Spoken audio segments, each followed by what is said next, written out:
Hello everyone, আসসালামু আলাইকুম। আশা করছি সকলে অনেক ভালো আছেন এবং সুস্থ আছেন। পাওয়ারফুল টিউটোরিয়ালসের ইউটিউব চ্যানেলে বায়ার থেকে কিভাবে ডিরেক্ট পেমেন্ট নেবেন পেইনিয়রের মাধ্যমে, এই টপিকের উপরে একটা কমপ্লিট একটা গাইডলাইন্স, একটা ভিডিও এখানে আছে। অ্যান্ড এখানে কমেন্ট করেছেন আমাদের একজন সাবস্ক্রাইবার। আসসালামু আলাইকুম, আমি বায়ারের পিডিএফ রিটাইপ করে দিছি, মানে উনি একটা কাজ করে দিছে। এটা একটা কাজ করেছে বায়ারের সাথে, এটা হচ্ছে পিডিএফ রিটাইপের কাজ। তো যারা হচ্ছে পিডিএফ ডক ফাইল বিভিন্ন ধরনের কপি পেস্টের কাজগুলো করে থাকেন, তারপরে রাইটিংয়ের কাজগুলো করেন, বিশেষ করে হচ্ছে একটা ডকুমেন্ট বায়ার আপনাকে সেন্ড করেছে, ওইটা আপনাকে কনভার্ট করে হচ্ছে অন্য ডকুমেন্টে দিতে হবে, এই যে কাজগুলো আপনার করে থাকেন, বিশেষ তেমন একটা কাজ উনি করেছেন।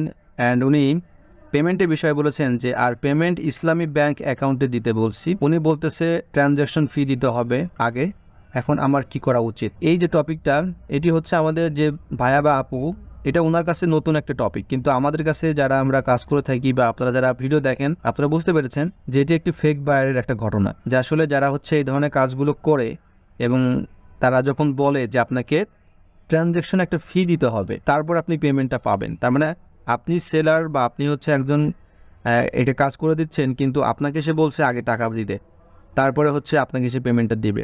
তো এটা সম্পূর্ণ হচ্ছে একটা ফেক বায়ারের আসলে কাহিনী। তো এই ধরনের যে কাজগুলো আপনারা করবেন ভবিষ্যতে, অবশ্যই বায়ারের কাছ থেকে আগে হচ্ছে আপনারা পেমেন্টটা নেবেন, ঠিক আছে? অবশ্যই পেমেন্টটা নেবেন, আর সেই পেমেন্টটা নেওয়ার চেষ্টা করবেন ফাইবার আপওয়ার্কের মাধ্যমে। অবশ্যই ফাইবার আপওয়ার্কের মাধ্যমে পেমেন্টটা নেবেন, তাহলেই বায়ারটার সাথে আপনি কাজ করে বুঝবেন যে আসলে জেনুইন কিনা। আর যদি আপনি অন্যান্য বিভিন্ন ব্যাংকের মাধ্যমে নিতে আসেন, সেক্ষেত্রে কিন্তু আপনি পেমেন্টটা না পাওয়ার সম্ভাবনা আপনার 99%, যেটা ম্যাক্সিমাম ক্ষেত্রে হয়ে থাকে। বাংলাদেশ থেকে আপনি ইসলামী ব্যাংকে পেমেন্ট আনতে পারবেন, কিন্তু সেটা প্রসিডিউর আপনাকে জানতে হবে যে কিভাবে আপনি আনবেন। সবথেকে ইজিয়েস্ট ওয়ে হচ্ছে আপনি ফাইবারে অর্ডার নিয়ে নেবেন, এর থেকে আর কোনো ভালো কোনো ওয়ে নাই। সো আপনি ফাইবারে এখানে একটা ফিস দিতে হয় 20%, ইটস ওকে, কিন্তু একজন নতুন সেলার হিসাবে আপনাকে এটা করতেই হবে, তাহলে আপনি বুঝতে পারবেন ব্যাপারটা। আর এখানে নিচে এখন দেখতে পাচ্ছি যে খালেদা আক্তার, সেম আমার সাথেও হয়েছে আজকে। তো বেসিক্যালি হচ্ছে এই ধরনের যে বায়ারগুলো আসে, তারা আসলে এই ধরনের কাজগুলো নিয়ে আসে, বিভিন্ন ধরনের টাইপিংয়ের কাজ, তারপরে ডকুমেন্ট কনভার্টিংয়ের কাজ, এই বিষয়গুলো তারা নিয়ে আসে।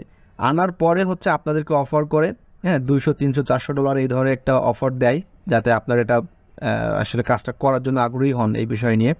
দেন পরবর্তীতে কাজটা যখন আপনি করে দিবেন উইদাউট পেমেন্ট, ঠিক আছে, তখন আপনি যখন পেমেন্টের কথা বলবেন, ঠিক বায়ার তখন এই কথাটাই বলবে যে আপনাকে ট্রানজ্যাকশন ফি দিতে হবে। তো বিষয়টা হচ্ছে যে আপনি আগে পেমেন্টটা নেবেন, সেটা ফাইবারের মাধ্যমে অর্ডারটা নেবেন, ঠিক আছে, এটা হচ্ছে বেস্ট। অর্ডারটা নেবেন, দেন কাজ শুরু করবেন, তারপরে কি হবে কি না হবে সেটা পরবর্তীতে দেখবেন।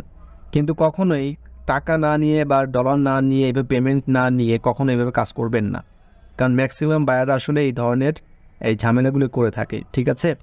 তো আশা করি নতুন যারা আছেন, যারা ভিডিও দেখছেন, অবশ্যই এটা মাথায় রাখবেন। অ্যান্ড অবশ্যই ভিডিওটা শেয়ার করবেন যারা নতুন ফ্রিল্যান্সিং শুরু করেছেন, বা এই ধরনের বিষয়গুলো নিয়ে যারা আসলে যাদের সাথে ঘটনাগুলো ঘটেছে বা ঘটতে পারে, এই ধরনের নতুন যারা আছেন, তো অবশ্যই আপনাদের বিষয়গুলো জানার দরকার আছে।